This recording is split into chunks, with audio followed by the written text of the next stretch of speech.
साथियों, जब राष्ट्रनीति ही राजनीति का मुख्य आधार हो, तब देश का भविष्य सर्वोपरि होता है।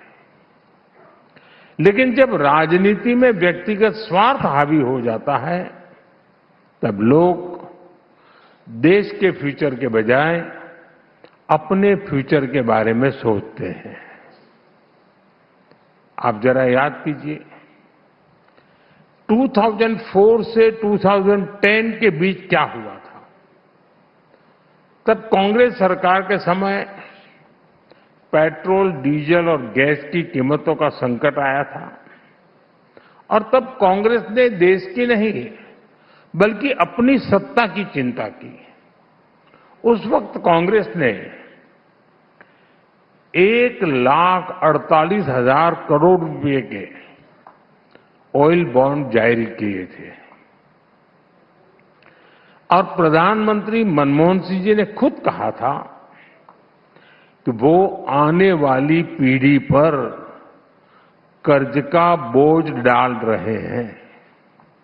और इन हालातों में हम देख रहे हैं कि राजनीतिक स्वार्थ से भरे कुछ लोग, कुछ दल संकट के इस समय में भी अपने लिए राजनीतिक अवसर खोज रहे हैं।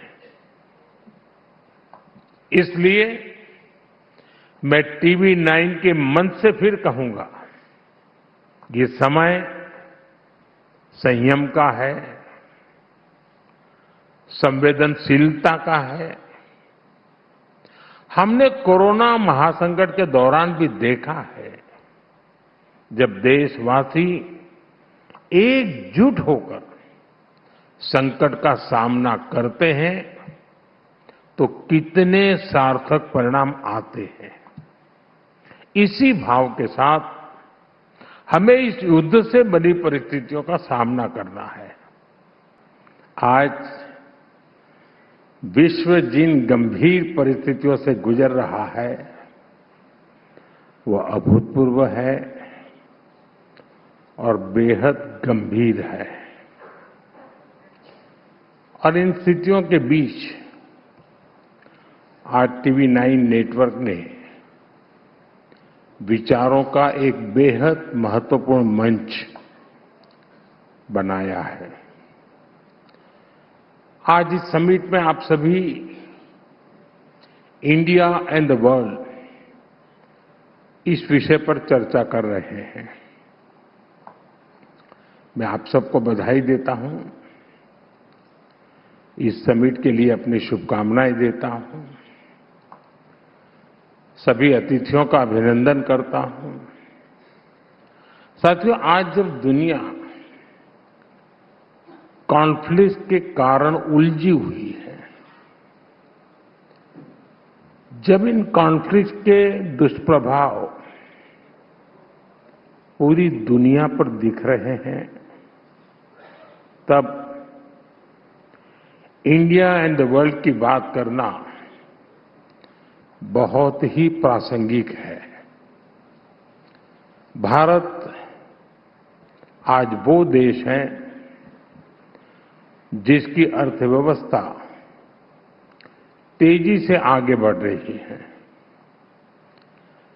2014 के पहले की स्थितियों के पीछे छोड़ करके आज भारत एक नए आत्मविश्वास के साथ आगे बढ़ रहा है। अब भारत चुनौतियों को टालता नहीं है, बल्कि चुनौतियों से टकराता है।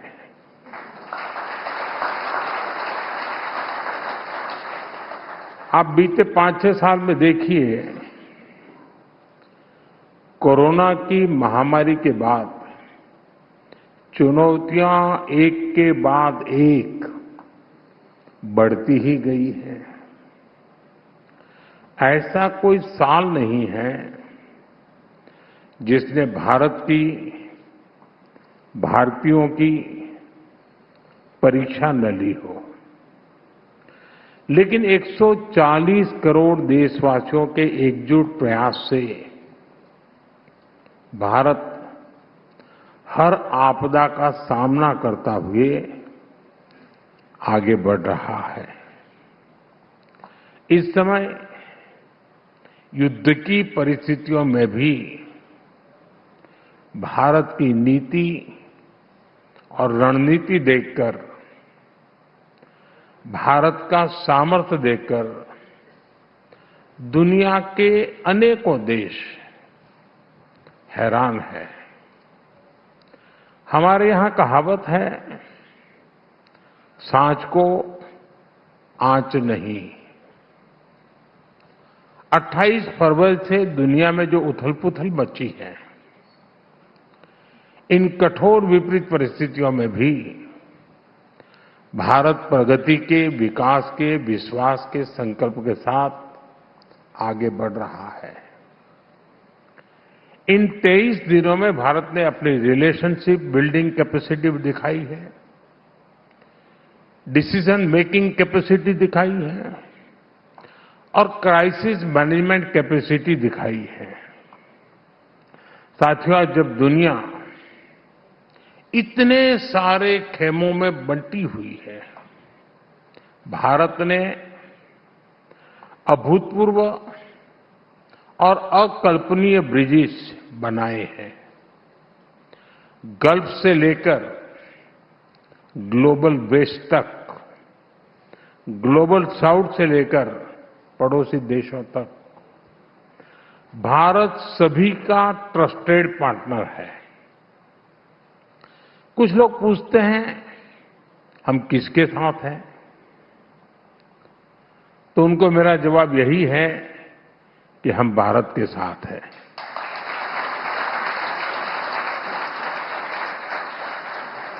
हम भारत के हितों के साथ हैं, शांति के साथ हैं, संवाद के साथ है। साथियों, संकट के इसी समय में जब ग्लोबल सप्लाई चेन डगमगा रही है, भारत ने डाइवर्सिफिकेशन और रेजिलियंस का मॉडल पेश किया है। एनर्जी हो, फर्टिलाइजर हो या एसेंशियल गुड्स, अपने नागरिकों को कम से कम परेशानी हो, इसके लिए भारत ने निरंतर प्रयास किया है और आज भी कर रहे हैं। साथियों, जब राष्ट्रनीति ही राजनीति का मुख्य आधार हो, तब देश का भविष्य सर्वोपरि होता है। लेकिन जब राजनीति में व्यक्तिगत स्वार्थ हावी हो जाता है, तब लोग देश के फ्यूचर के बजाय अपने फ्यूचर के बारे में सोचते हैं। आप जरा याद कीजिए, 2004 से 2010 के बीच क्या हुआ था। तब कांग्रेस सरकार के समय पेट्रोल, डीजल और गैस की कीमतों का संकट आया था और तब कांग्रेस ने देश की नहीं बल्कि अपनी सत्ता की चिंता की। उस वक्त कांग्रेस ने 1,48,000 करोड़ रुपए के ऑयल बॉन्ड जारी किए थे और प्रधानमंत्री मनमोहन सिंह जी ने खुद कहा था कि वो आने वाली पीढ़ी पर कर्ज का बोझ डाल रहे हैं। ये जानते हुए भी कि ऑयल बॉन्ड का फैसला गलत है, जो रिमोट कंट्रोल से सरकार चला रहे थे, उन लोगों ने अपनी सत्ता बचाने के लिए ये गलत निर्णय किया, क्योंकि जवाबदेही उस समय नहीं होनी थी। उस बॉन्ड पर रीपेमेंट 2020 के बाद होनी थी। साथियों, बीते 5-6 वर्षों में हमारी सरकार ने कांग्रेस सरकार के उस पाप को धोने का काम किया है। और इस धुलाई का खर्चा कम नहीं आया है। ऐसी लॉन्ड्री कभी आपने देखी नहीं होगी। 1,48,000 करोड़ रुपए की जगह देश को 3 लाख करोड़ रुपए से अधिक की पेमेंट करनी पड़ी, क्योंकि इसमें ब्याज भी जुड़ गया था। यानी हमने करीब करीब 2 गुनी राशि चुकाने के लिए मजबूर हुए। आजकल कांग्रेस के जो नेता बयानों की मिसाइलें दाग रहे हैं, मिसाइल आई तो टीवी 9 को मजा आएगा।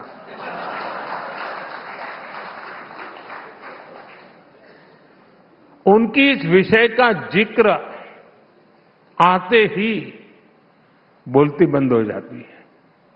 साथियों, पश्चिम एशिया में बनी परिस्थितियों पर मैंने आज लोकसभा में अपना वक्तव्य दिया है। दुनिया में जहां भी युद्ध हो रहे हैं वो भारत की सीमा से दूर है, लेकिन आज की व्यवस्थाओं में कोई भी देश युद्धों से, दुष्प्रभाव से दूर रहे, ऐसा संभव नहीं होता। अनेक देशों में तो स्थिति बहुत गंभीर हो चुकी है और इन हालातों में हम देख रहे हैं कि राजनीतिक स्वार्थ से भरे कुछ लोग, कुछ दल संकट के इस समय में भी अपने लिए राजनीतिक अवसर खोज रहे हैं। इसलिए मैं टीवी 9 के मंच से फिर कहूंगा, ये समय संयम का है, संवेदनशीलता का है। हमने कोरोना महासंकट के दौरान भी देखा है, जब देशवासी एकजुट होकर संकट का सामना करते हैं तो कितने सार्थक परिणाम आते हैं। इसी भाव के साथ हमें इस युद्ध से बनी परिस्थितियों का सामना करना है। साथियों, दुनिया की हर उथल-पुथल के बीच भारत ने अपनी प्रगति की गति को भी बनाए रखा है। अगर मैं 28 फरवरी को युद्ध शुरू होने के बाद बीते 23 दिनों का ही ब्यौरा दूं तो पूरब से पश्चिम तक, उत्तर से दक्षिण तक देश में हजारों करोड़ के डेवलपमेंट प्रोजेक्ट्स का काम हुआ है। दिल्ली मेट्रो रेल के महत्वपूर्ण कॉरिडोर्स का लोकार्पण, सिलचर का हाई स्पीड कॉरिडोर का शिलान्यास, कोटा में नए एयरपोर्ट का शिलान्यास, मदुरई एयरपोर्ट को इंटरनेशनल एयरपोर्ट का दर्जा देना, ऐसे अनेक काम बीते 23 दिनों में ही हुए हैं।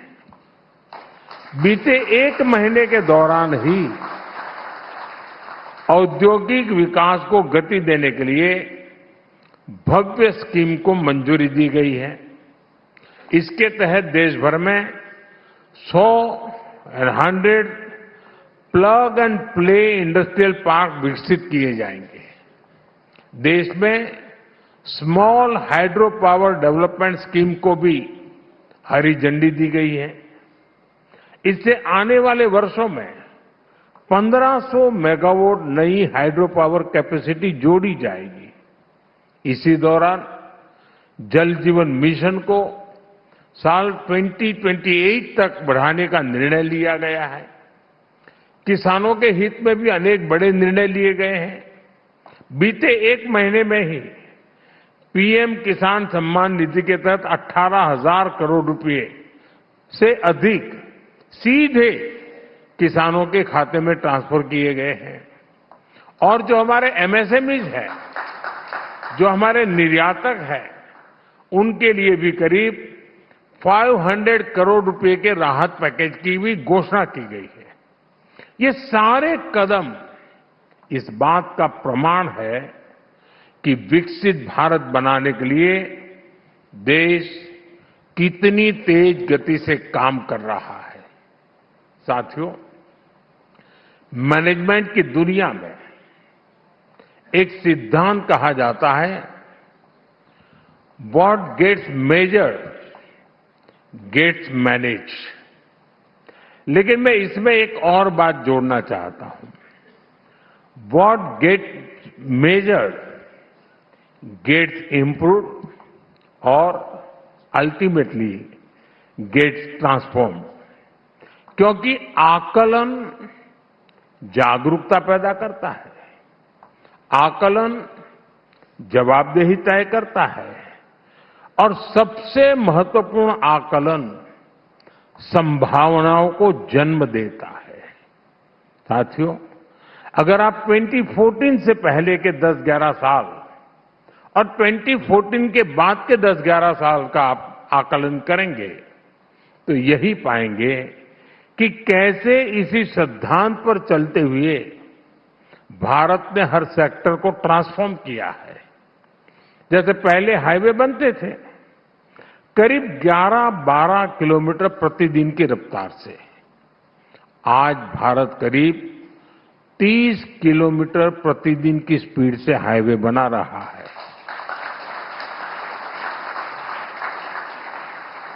पहले पोर्ट्स पर शिप का टर्न अराउंड टाइम 5-6 दिन का होता था, आज वही काम करीब करीब 2 दिन से भी कम समय में पूरा हो रहा है। पहले स्टार्टअप कल्चर के बारे में चर्चा ही नहीं होती थी। 2014 से पहले हमारे देश में 400-500 स्टार्टअप्स ही थे। आज भारत में 2 लाख से ज्यादा रजिस्टर्ड स्टार्टअप्स हैं। पहले मेडिकल एजुकेशन में सीटें भी सीमित थी, करीब 50-55 हजार एमबीबीएस सीट थी, आज ये बढ़कर 1.25 लाख से ज्यादा हो चुकी है। पहले देश के बैंकिंग सिस्टम से भी करोड़ों लोग बाहर थे। देश में सिर्फ 25 करोड़ के आसपास ही बैंक अकाउंट थे, वहीं जनधन योजना के माध्यम से 55 करोड़ से ज्यादा बैंक अकाउंट खुले हैं। पहले हमारे देश में एयरपोर्ट्स की संख्या भी 70 से कम थी, आज एयरपोर्ट्स की संख्या भी बढ़कर 160 से ज्यादा हो चुकी है। साथियों, पहले भी योजनाएं तो बनती थी, लेकिन आज फर्क है, आज परिणाम दिखते हैं। पहले गति धीमी थी, आज भारत फास्ट ट्रैक पर है। पहले संभावनाएं भी अंधकार में थी, आज संकल्प सिद्धियों में बदल रहे हैं। इसलिए दुनिया को भी ये संदेश मिल रहा है कि ये नया भारत है, ये अपने विकास के लिए कोई कोर कसर बाकी नहीं छोड़ रहा है। साथियों, आज हमारा प्रयास है कि अतीत में विकास का जो असंतुलन पैदा हो गया था, उसको अवसरों में बदला जाए। अब जैसे हमारा पूर्वी भारत है, हमारा पूर्वी भारत संसाधनों से समृद्ध है। दशकों तक वहां जिन्होंने सरकारें चलाई हैं, उनकी उपेक्षा ने पूर्वी भारत के विकास पर ब्रेक लगा दी थी। अब हालत बदल रहे हैं। जिस असम में कभी गोलियों की आवाज सुनाई देती थी, आज वहां सेमी कंडक्टर यूनिट बन रही है। ओडिशा में सेमी कंडक्टर से लेकर पेट्रोकेमिकल्स तक अनेक नए नए सेक्टर का विकास हो रहा है। जिस बिहार में 6-7 दशक में गंगा जी पर एक बड़ा पुल बन पाया था, एक, उस बिहार में पिछले एक दशक में 5 से ज्यादा नए पुल बनाए गए। यूपी में कभी कट्टा मैन्युफैक्चरिंग की कहानियां कही जाती थी। आज यूपी मोबाइल फोन मैन्युफैक्चरिंग में दुनिया में अपनी पहचान बना रहा है। साथियों, पूर्वी भारत का एक और बड़ा राज्य पश्चिम बंगाल है। पश्चिम बंगाल एक समय में भारत के कल्चर, एजुकेशन, इंडस्ट्री और ट्रेड का हब होता था। बीते 11 वर्षों में केंद्र सरकार ने पश्चिम बंगाल के विकास के लिए बड़ी मात्रा में निवेश किया है, लेकिन दुर्भाग्य से आज वहां एक ऐसी निर्मम सरकार है जो विकास पर ब्रेक लगाकर बैठी है। टीवी 9 बांग्ला के जो दर्शक हैं वो जानते हैं कि बंगाल में आयुष्मान योजना पर निर्मम सरकार ने ब्रेक लगाया हुआ है। पीएम सूर्यघर मुफ्त बिजली योजना पर ब्रेक लगाया हुआ है। पीएम आवास योजना पर ब्रेक लगाया हुआ है। चाय बागान श्रमिकों के लिए शुरू हुई योजना के लिए ब्रेक लगाया हुआ है। यानी विकास और जनकल्याण से ज्यादा प्राथमिकता निर्मम सरकार अपने राजनीतिक स्वार्थ को दे रही है।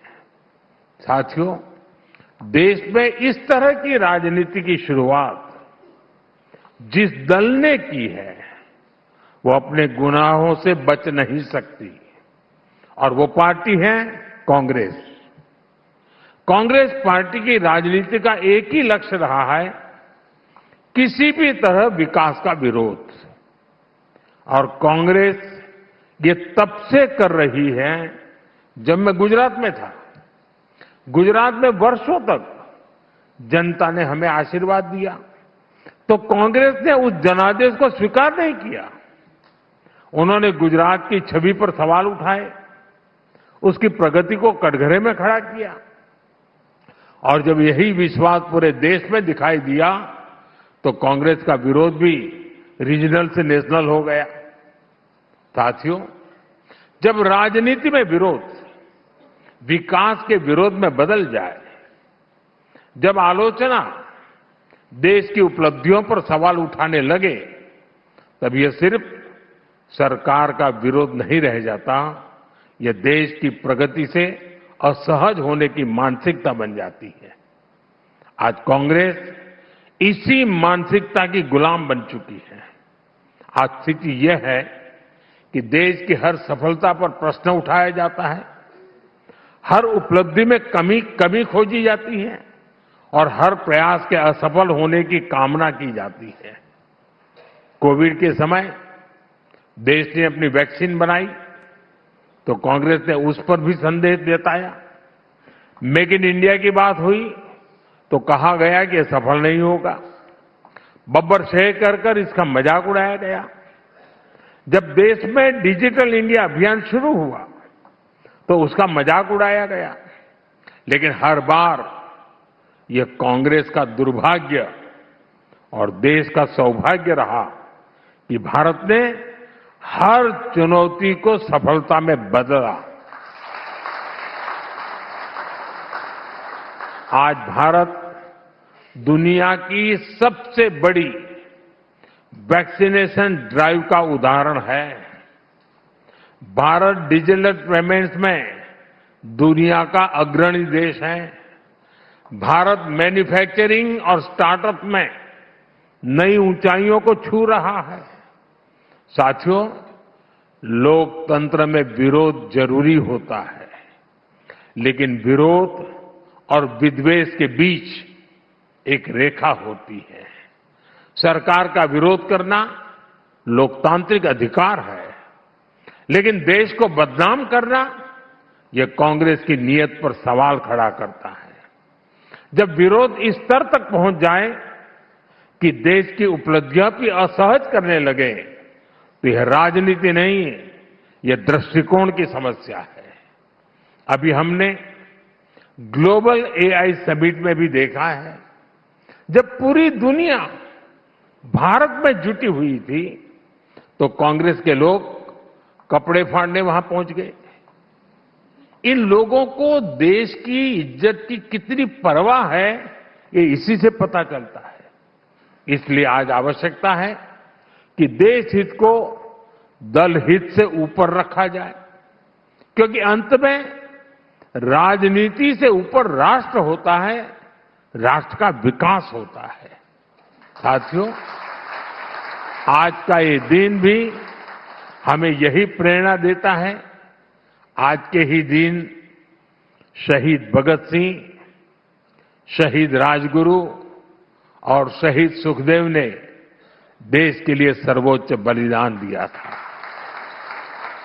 आज ही समाजवादी आंदोलन के प्रखर आदर्श डॉक्टर राम मनोहर लोहिया जी की जयंती भी है।